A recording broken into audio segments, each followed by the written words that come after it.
gonna be really important to go in with a healthy gut. So make sure you're eating right in the days leading up so you're feeling good going into the trip.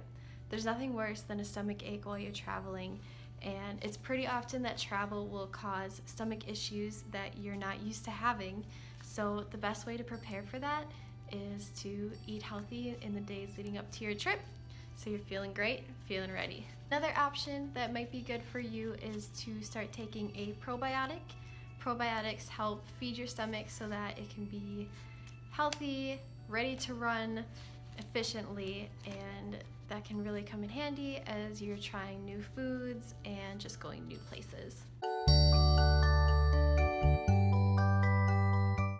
When we were in Japan last year, we didn't do much thought or planning around food.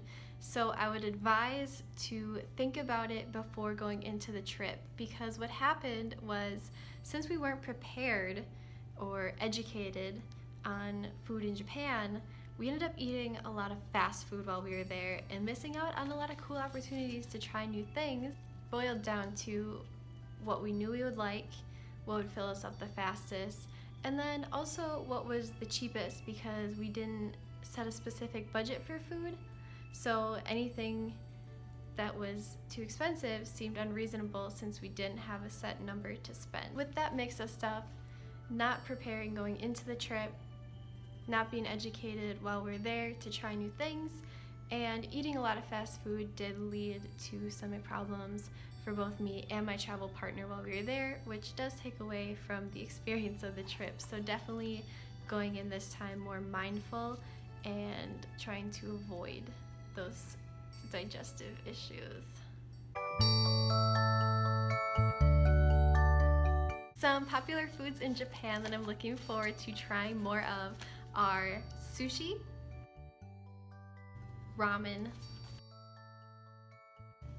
tempura, which is described as a fried snack. So it looks like mostly seafood and vegetables that's been breaded and fried. Fourth is yakitori. Now that is going to be a great dish for someone who is new to Japanese food, because it is veggies and meat on a skewer, cooked on the grill, and then dipped in teriyaki sauce. So it's more flavors that we're used to in America or European countries. Great place to start when learning Japanese food. Fifth is onigiri. I did not try this last time we were in Japan, but I saw it everywhere. There's even an emoji for it if you look on your phone under the food section. It's a rice ball filled with meat or veggies and then wrapped in seaweed. And everyone is eating them. They're at like every convenience store, deli section. I gotta have one. I am nervous because it is wrapped in seaweed. I don't seem to care much for seaweed, but I'd love to acquire the taste because that's a big ingredient in sushi, which I don't care for a lot. But again, trying to acquire the taste.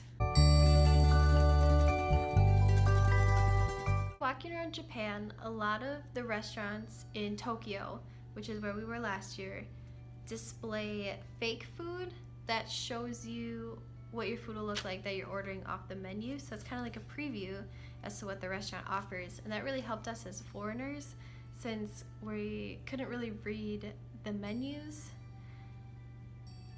It gave us an idea whether the food looked appealing to us or not. We did have a translator app on our phones to help us with reading menus. It works pretty good. The translation can be rough sometimes, but I'll talk about that in my next video so you guys can check it out for yourselves. And I'll also talk about more language and getting around Japan while not speaking Japanese.